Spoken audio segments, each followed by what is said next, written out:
Back in episode 31 on toads and frogs, I briefly talked about tree frogs, but I recently had a request to go into more detail about these arboreal amphibians, and in doing some more in-depth research, I found out there was a lot more that I could tell you about them.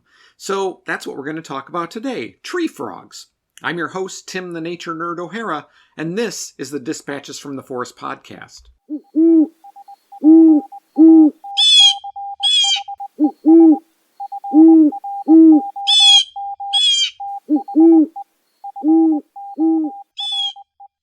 If you've already listened to episode 31, some of this is going to be a review. Tree frogs are, quite simply, frogs that usually spend a significant portion of their life cycle in trees or in high-growing vegetation, as opposed to more aquatic frogs that spend most of their life in the water. There's about 16 species of tree frog found in the United States, and most of them are found in the eastern U.S. The gray tree frog, which includes the Cope's gray tree frog, is one of the most common tree frog species in North America. They can be found in most of the eastern half of the United States and as far west as central Texas and Oklahoma. They also range into Canada in the provinces of Quebec, Ontario, and Manitoba. Gray tree frogs are small, only reaching about 2 inches long at most. They're sexually dimorphic, meaning that males and females look a little bit different. Females tend to be larger than males, and males have black or gray throats, while the throats of the females are lighter. Their skin has a lumpy texture to it, giving them a warty appearance, and they're variable in color, generally ranging from mottled gray to gray-green, with a pattern that resembles tree bark, which makes sense. It helps them stay camouflaged. But gray tree frogs are actually capable of changing color to better blend in with their surroundings, from nearly black to nearly white, although they change color at a much slower rate than, say, a chameleon. In contrast to its otherwise drab camouflage pattern, gray tree frogs have black-marked bright orange or yellow patches on their hind legs. Now, these areas are normally hidden, and they're only seen when the frog leaps. This is known as a flash pattern, and it's a defense mechanism that helps to startle a potential predator as the frog makes its escape. In addition, skin secretions of the Cope's gray tree frog can be irritating to the mouth, eyes, and other mucous membranes. The diet of gray tree frogs consists primarily of insects like moths, mites, spiders, plant lice, and harvestmen. They've also been observed eating snails and even smaller frogs, including other tree frogs. Gray tree frogs breed from May to August. In the spring, isolated males start calling from woodland areas during warm weather a week or two or so before migrating to temporary ponds to breed. There they form choruses and call together, most frequently at night.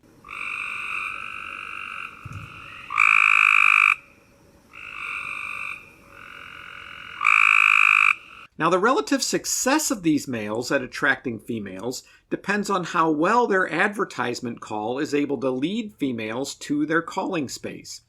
Now, here's the challenge they face. As the number of males increases, a single male's advertisement call is confused with the other calls. It's like shouting, "Hey, I'm over here," in a room full of other people shouting the exact same thing. So this leads to the inability of females to accurately locate the origin of a single call. So what's a poor boy frog to do? Well, the first thing they do is change the timing of their call. Since females don't like call overlap between males that are close to each other, the male will change its call timing as well as the characteristics of the call they produce. Males will increase the length of their advertisement calls, but also call less often, since each call uses more energy to produce. Kind of like waiting for everyone else in the room to stop shouting to take a breath, and then shouting yourself, and doing it louder and longer than whoever's standing next to you. The lowest intensity of a neighbor's call that a male frog will tolerate is known as the aggressive threshold.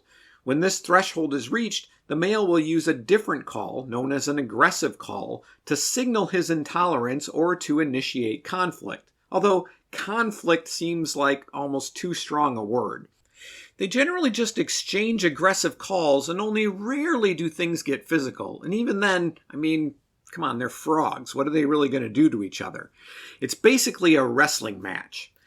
Females prefer the longer advertisement calls to shorter aggressive calls. So basically, they're not really all that impressed by all this macho frog posturing. When they move closer to a male, he changes his advertisement call so that it's several times longer than a normal advertisement call. This increases the likelihood that this advertisement call is received by a female over the noise and vocalizations of the other males.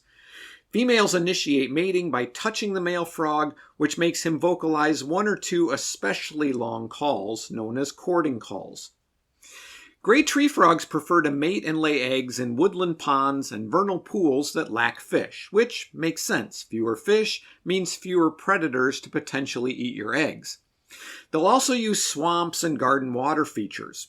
Outside of the breeding season, gray tree frogs spend the remainder of the year high in trees, where they forage on insects and insect larvae continuously until winter. They're one of the few frogs that can produce an antifreeze in their blood to help them survive colder temperatures. Now, another common tree frog species, and probably the one I've seen the most, is the American green tree frog. Green tree frogs are a medium-sized frog, getting up to about 2.5 inches. While they're usually green, at least on their back, hence the name, they actually come in a variety of colors, from yellow to gray to green. Like the gray tree frog, there's some evidence that green tree frogs can change color in response to their background and/or the temperature. These frogs are found in the central and southeastern United States, ranging from the eastern shore of Maryland, Delaware, and southern New Jersey to southeast Florida and as far west as central Texas. American green tree frogs prefer open canopy forests and permanent water filled with lots of vegetation. They live in both natural and settled environments and can be found perched on twigs, low branches, and grasses, or, in my case, on hot tubs, windows, and sliding glass doors. American green tree frogs are insectivores, primarily eating flies, mosquitoes, grasshoppers, cockroaches, spiders, beetles, and other small insects like crickets and ants. One study suggested that these frogs select prey not by size, but by activity level, with the most active prey being the most frequently eaten. The same study showed that nearly 90% of the prey were actively pursued, and the remaining 10% consisted of insects that just happened to come close enough to be caught by the frog's tongue. Most female green tree frogs breed once a year, but some, especially those that live farther south, can have multiple clutches in a single mating season. Breeding is known to be strongly influenced by day length, temperature, and precipitation, but the relative influence of each one of these factors is not really well understood. What is known is that the frogs generally breed after rainfall, and males call more frequently as temperature and day length increases. The call of the green tree frog is described as a bell-like sound that can be repeated up to 75 times in a minute.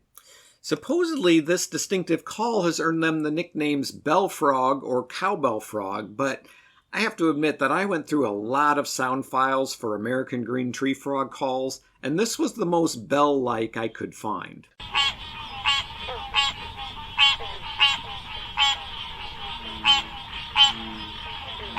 Male green tree frogs try to mate with as many females as possible. Like the gray tree frog, to attract females, the male American green tree frog uses a distinctive advertisement call, which is noticeably different from its other calls.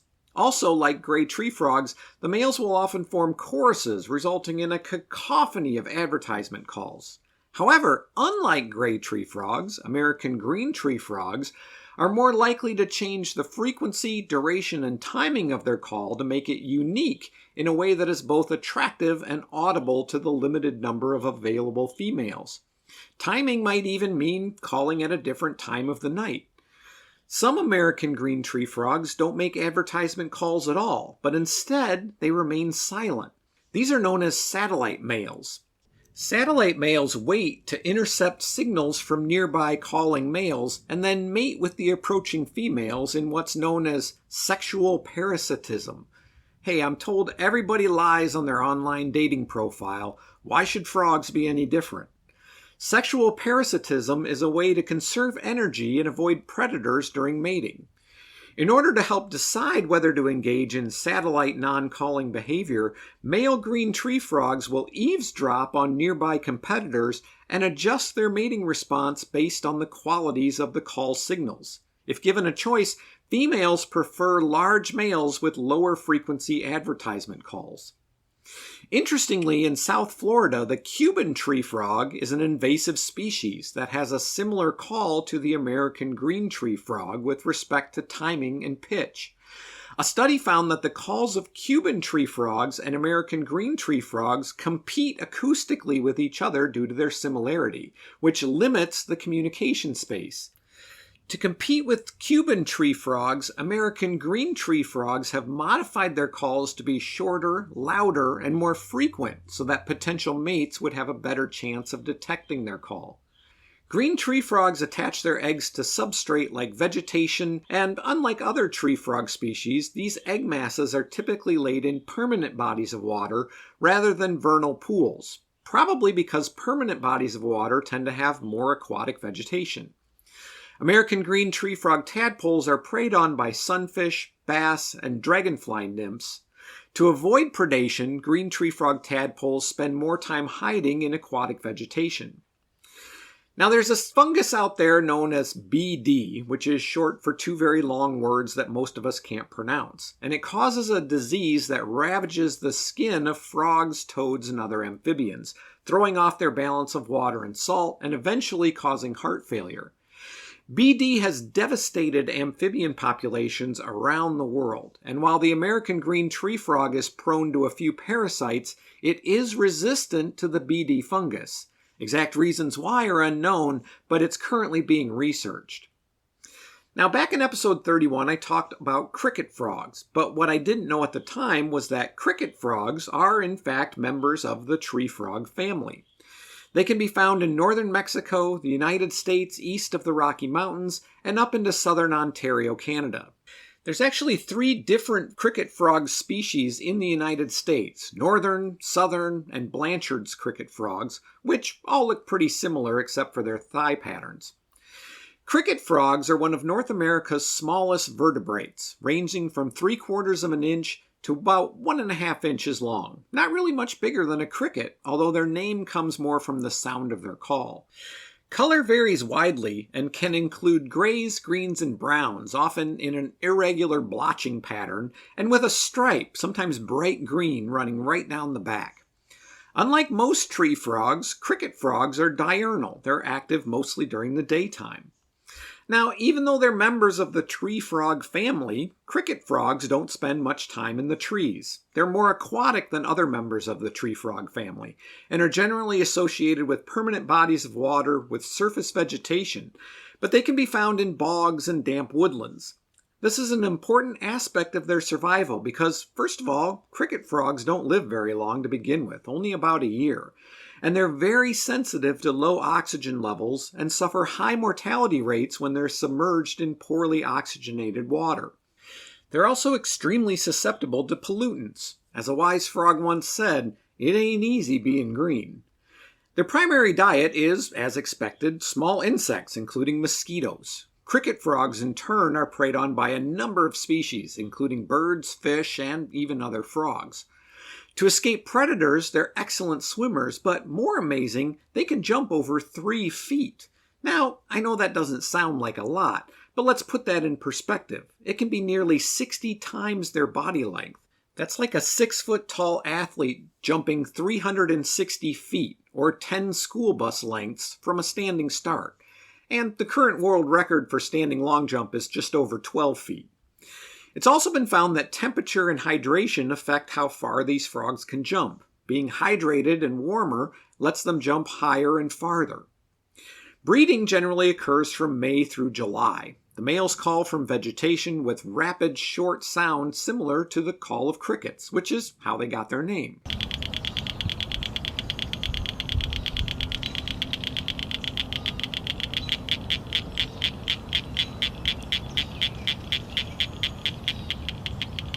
Now, Now, what's really interesting about these calls is that their mating calls can only be heard by members of the same population. Cricket frogs are unable to orally process calls of frogs from other locales, which has resulted in mating isolation among different populations of the species. Now, tree frogs are not limited to the eastern and southeastern United States. Heck, they're not even limited to places with trees, which can be confusing. Canyon tree frogs, for example, are found in rocky areas in the southwestern United States, mainly found perched on boulders and rock faces near permanent bodies of water. During the hottest part of the day and periods of low rainfall, canyon tree frogs seek shelter in rock crevices. They sometimes cluster together to help conserve moisture. They also have tougher skin on their back than most frog species, which helps them cope with this hot, dry climate. California tree frogs have a limited range in coastal Southern California and are also not found in trees. Their preferred habitat is along streams, where they're found around boulders, quiet pools of water, and in the shade. Now, the Pacific tree frog was once thought to be the most common tree frog in the western United States. However, recent research suggests that what was thought to be one species is actually three: the Pacific tree frog, the Sierran tree frog, and the Baja tree frog. These frogs are found from British Columbia to Baja California and as far east as Idaho and Montana. They inhabit ponds, streams, lakes, and sometimes even are found far from water. Their habitat includes a wide variety of climate and vegetation, from sea level up to about 10,000 feet in elevation. The Pacific tree frog makes its home in riparian habitat, as well as woodlands, grasslands, chaparral, pasture land, and even urban areas, including backyard ponds. Despite being excellent climbers, like a tree frog should be, they're known to spend a lot of time on the ground, and even known to utilize underground burrows to avoid predators. Now, all three of these West Coast tree frogs look pretty much identical, and they have similar habitats and habits, so I'll talk about the original, the Pacific tree frog. Similar in size to the American green tree frog, Pacific tree frogs grow up to about 2 inches long. Males tend to be smaller than females and have a dark patch on their throat.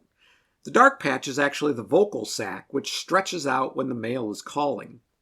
Pacific tree frogs can be a variety of colors, including green, tan, reddish, gray, brown, cream, and black, but most are shades of green or brown with pale or white bellies. They can change color seasonally to better match their environment. They have a variety of dark and spotty markings on their backs and sides, but they can be identified by a black or dark brown eye stripe that stretches from the nose, across the eyes, and back to the shoulder. Their skin is covered in small bumps. Their toes are long and only very slightly webbed, and males have an extra and far less noticeable toe on their outer thumbs that's used exclusively during mating.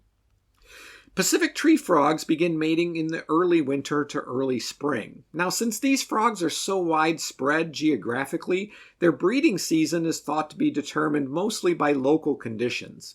But when the time is right, males migrate to ponds of shallow, calm water and begin to make their advertisement calls in a chorus. Now, these calls can be quite loud, so loud, in fact, that one male often sounds like several.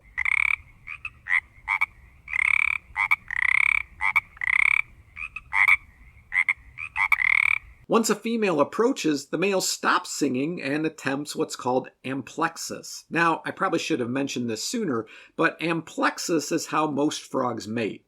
It involves the male climbing on the female's back so that he can fertilize the eggs as the female lays them. Pacific tree frogs lay eggs in clumps of between 10 and 90 and attach them on or under vegetation and leaf litter in the pond. Eggs take 1 to 3 weeks to hatch into tadpoles, and generally metamorphosis takes place after about 2.5 months. However, they might delay metamorphosis, changing up to 5 months after hatching. Delaying metamorphosis is risky, though. The survival rate is much lower when metamorphosis is delayed. It's thought that the evolutionary utility of this delay is related to the prevalence of wildfire in their natural ecosystem. One final note on these western tree frogs: all three species are considered to be keystone species throughout their range because a lot of other animals, including garter snakes, depend on these frogs as a food source. And on that note, we'll call this one a wrap. Thank you as always for listening. Please hit those like and follow or subscribe buttons. It's free and can potentially help me out a lot. If you want to support future episodes of the podcast, here's how you can do that. Check out the Dispatches from the Forest merch store at cafepress.com/Dispatches from the Forest and get yourself some sweet Dispatches from the Forest merchandise. We've got t-shirts, water bottles, hoodies, and much more.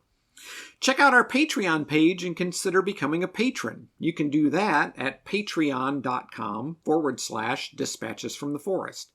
If you'd like to make a one-time donation, you can do that through PayPal. dispatchesfromtheforest@gmail.com is my PayPal address, and it's also how you can contact me if you have a question, comment, or a suggestion for a future episode.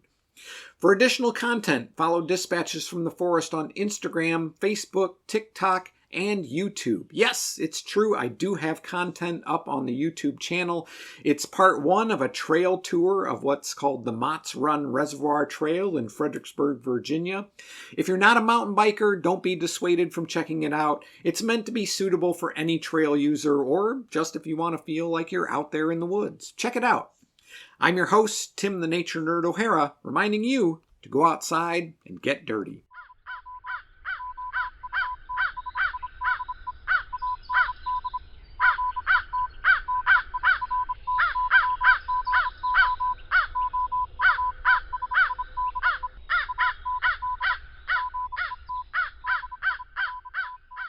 The Dispatches from the Forest podcast is a production of Dispatches from the Forest and may not be used or rebroadcast whole or in part without express written permission.